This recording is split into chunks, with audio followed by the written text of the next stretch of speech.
My name is Emma Jo Morris, politics editor at Breitbart.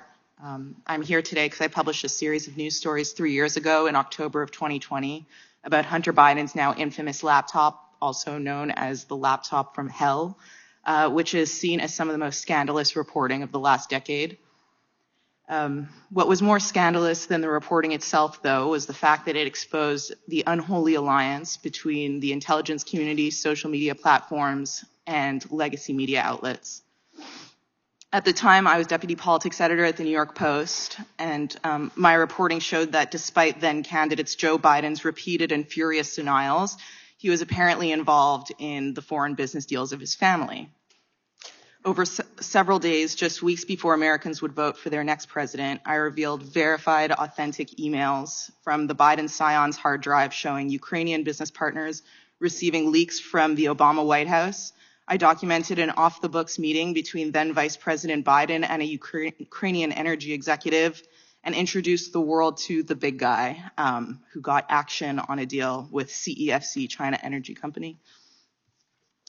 The Post published exactly how the material for the reporting was obtained, even identifying our sources, as well as a federal subpoena showing the FBI was in possession of the material the story was based on and had been since December of 2019.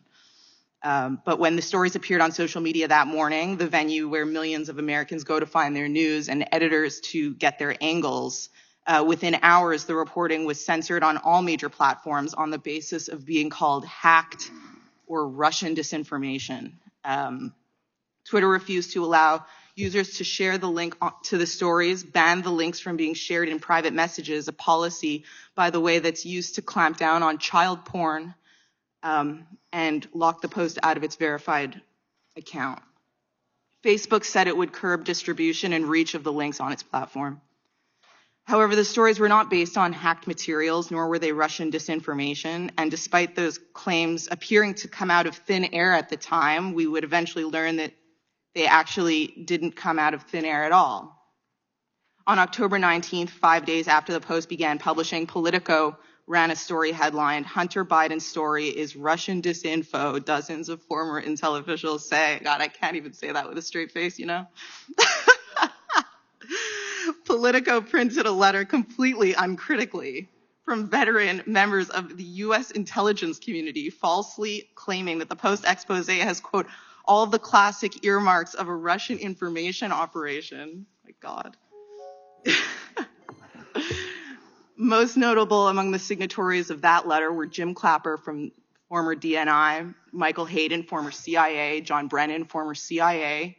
Despite having such damaged credibility following their participation in the Russia collusion conspiracy theory. A few days later, on October 22nd, when Biden appeared in the second presidential debate and was confronted with the facts of the Post reporting, he said to Trump, quote, 50 former national intelligence professionals said this. What he's accusing me of is a Russian plot. But it was not. And he knew that. Now, fast forward to this year, 3 years later. Just last spring, House investigators revealed it was a call by now Secretary of State Antony Blinken to former acting CIA Director Michael Morell that prompted the spy letter published by Politico, which bypassed agency approval processes that would have been normally applied. It is also now known that ahead of my reporting, federal agencies were priming social media companies to execute an operation to discredit it. According to internal documents released by Elon Musk upon his acquisition of Twitter, the FBI and other intelligence community members essentially directed the platform's censorship operation, in part externally by working with top management and in part internally by social media companies hiring eye-popping numbers of agency alumni.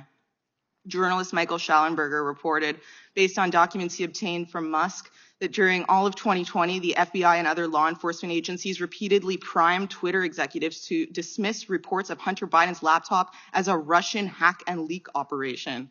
Feds arranged for top secret security clearances to be granted to Twitter management and even had encrypted messaging networks set up, which they dubbed a virtual war room. To this day, hundreds of people from the intelligence community work at social media companies. Over the last few years, my reporting has been confirmed by virtually every mainstream news outlet, from the Washington Post to the New York Times to Politico, when the stakes were nothing, by the way, 2 years later. No one denies that the laptop is real, that the origin story is exactly what I told you it was in the first place. This elaborate censorship conspiracy wasn't because the information being reported on was false. It was because it was true, and it was a threat to the power centers in this country. What this relationship between the US government officials and American corporations represent is an unprecedented push to undermine the First Amendment, the right to think, write, read, say whatever we want. And how we respond will determine whether we see a free press as inalienable or as optional. Thanks.